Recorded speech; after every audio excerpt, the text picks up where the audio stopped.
La dynamique du vol, c'est la maîtrise du mouvement dans l'espace d'un objet spatial. Sa trajectoire, son orbite, sa position et son orientation, qu'on appelle l'attitude. C'est le GNC. Le guidage, le G, détermine l'orbite et l'attitude à suivre, c'est ce que l'on veut faire. La navigation, le N, estime l'orbite et l'attitude réelle du satellite. C'est savoir où nous sommes. La commande, le C, pilote les actionneurs pour suivre cette consigne, c'est comment on s'y prend. Suivant les domaines d'application, les fonctions du GNC se répartissent entre le satellite, qu'on appelle le bord, et le centre de contrôle au sol. Quand on parle de dynamique du vol, on parle d'ingénierie. Pour calculer la trajectoire, c'est l'orbitographie. La maîtriser, ce sont les manœuvres orbitales. Définir l'orientation, c'est le guidage en attitude. Contrôler la trajectoire et l'orientation, c'est le système de contrôle d'attitude et d'orbite, le SCAO.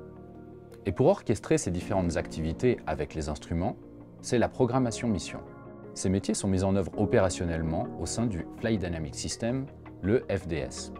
Au CNES, l'expertise de dynamique du vol se déploie sous différentes formes. La recherche pour la préparation du futur, les études pour nos différents partenaires ou encore le développement de missions spatiales. Dans ce dernier cas, on fera des compromis entre le besoin de la mission et les différentes contraintes, comme l'environnement spatial, le design de l'instrument, les plannings, les coûts, etc. Et cela depuis les avant-projets jusqu'aux opérations. Justement, Géraldine, tu parles des opérations.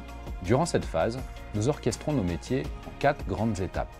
L'observation, à l'aide des mesures fournies par le satellite et les antennes au sol, nous restituons, calibrons, surveillons l'orbite et l'attitude du satellite. La planification, nous planifions les manœuvres d'orbite et d'attitude et la mise en œuvre de certains instruments. La prédiction, nous fournissons sur un horizon futur l'attitude et l'orbite aux différents acteurs du système. Et la conduite opérationnelle, le satellite, à l'aide de son GNC bord, exécute le plan qu'on lui a préalablement fourni.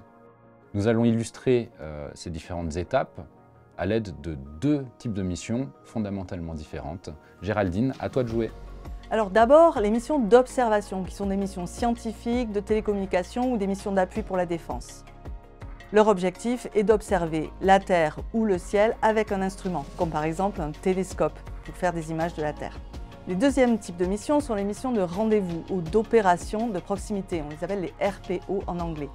Ce sont des missions de service en orbite ou action dans l'espace. Elles impliquent plusieurs satellites, un ou plusieurs chasseurs et une ou plusieurs cibles. Ces 2 types de missions présentent de très nombreuses différences et la principale est le couplage entre l'orbite et l'attitude.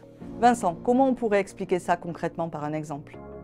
Oui, alors prenons un exemple très simplifié. Imaginons un cycliste dans un vélodrome. Il suit une trajectoire qui a été déterminée à l'avance pour mener à bien sa mission qui est de faire le tour de piste le plus rapidement possible. Il aura le choix de regarder soit la piste, soit le chronomètre. Et pour cela, il n'aura qu'à tourner la tête, il n'aura pas à modifier sa trajectoire. Et bien pour les missions d'observation, c'est la même chose. L'attitude et l'orbite sont découplées, elles sont indépendantes. Imaginons ce même cycliste sur route. Comme tous les chemins ne se ressemblent pas, il devra adapter son regard en fonction du dénivelé ou des différents virages. Sa trajectoire et l'orientation sont synchronisées. Et bien pour les missions de RPO, c'est à peu près la même chose. Les planifications de l'orbite et de l'attitude sont couplées.